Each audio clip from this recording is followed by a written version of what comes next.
वैसे चीन की साजिश पूरी दुनिया के सामने आ चुकी है और पौराणिक ग्रंथ बताते हैं कि आज के चीन के पश्चिमी प्रांत जिंगजियांग का भारत से बहुत करीबी रिश्ता रहा है।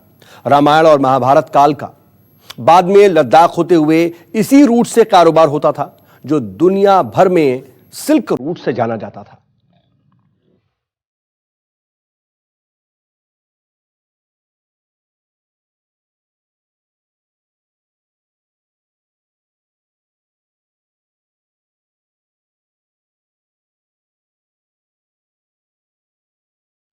इन ऊंचे ऊंचे पहाड़ों के बीच से निकलते दर्रों ने इतिहास को करवट लेते देखा है। रिश्तों को बनते बिगड़ते देखा है।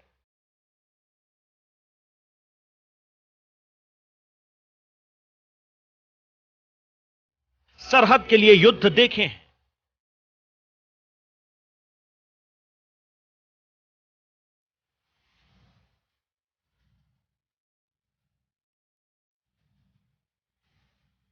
तो कारोबार के लिए एक दूसरे को सहयोग करते भी देखा है।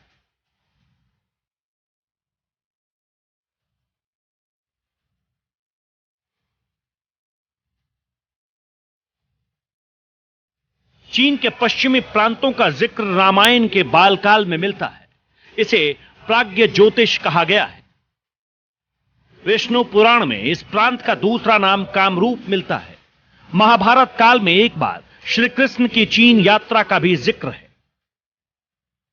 महाभारत के सभा पर्व में श्री कृष्ण कहते हैं कि हमारे प्राग्ञ ज्योतिष पूर्व प्रवास के दौरान शिशुपाल ने उनकी द्वारिका जला दी। मतलब द्वापर युग में श्री कृष्ण चीन यात्रा पर गए थे, जिसे तब प्राग्ञ ज्योतिषपुर के नाम से जाना जाता था।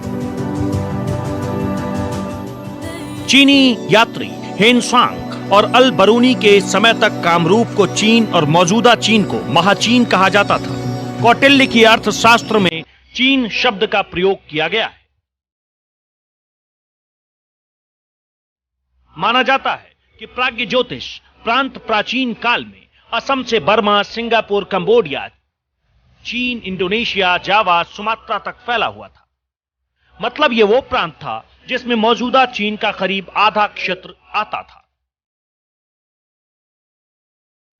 लद्दाख से होता हुआ अक्साई चीन से होकर ही तिब्बत से चीन के सबसे पश्चिमी प्रांत जिनजियांग तक पहुंचने का आसान रास्ता है। प्राचीन काल में लद्दाख अहम व्यापारिक रास्तों का प्रमुख केंद्र था। लद्दाख मध्य एशिया से कारोबार का एक बड़ा गढ़ था, जिसे सिल्क रूट के नाम से जाना जाता।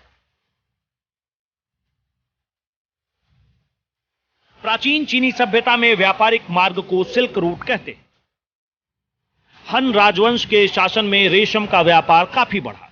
रेशम के कारवां चीनी साम्राज्य से मध्य एशिया की ओर गए। मध्य एशिया के कबीलों से चीनी व्यापारी और सैनिकों का संपर्क हुआ। चीनी कारोबारी मध्य एशिया, भारत, ईरान, इराक और सीरिया से रोम तक पहुंचे। मुल्कों के कारवां के साथ सैकड़ों ऊंट, घोड़े, खच्चर, रेशम और कालीन लाए जाते थे। हिंदुस्तान से रंग, मसाले आदि बेचे जाते थे। तिब्बत से भी याक पर ऊन, पश्मीना वगैरह लाद कर लोग लेह तक जाते थे।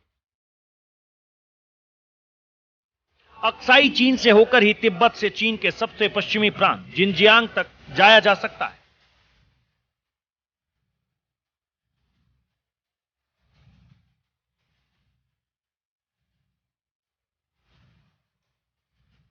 रिश्तों की डोर पुरानी रही है, लेकिन वक्त के साथ चीन का चरित्र बदला और धोखेबाजी उसकी रग रग में भर गई।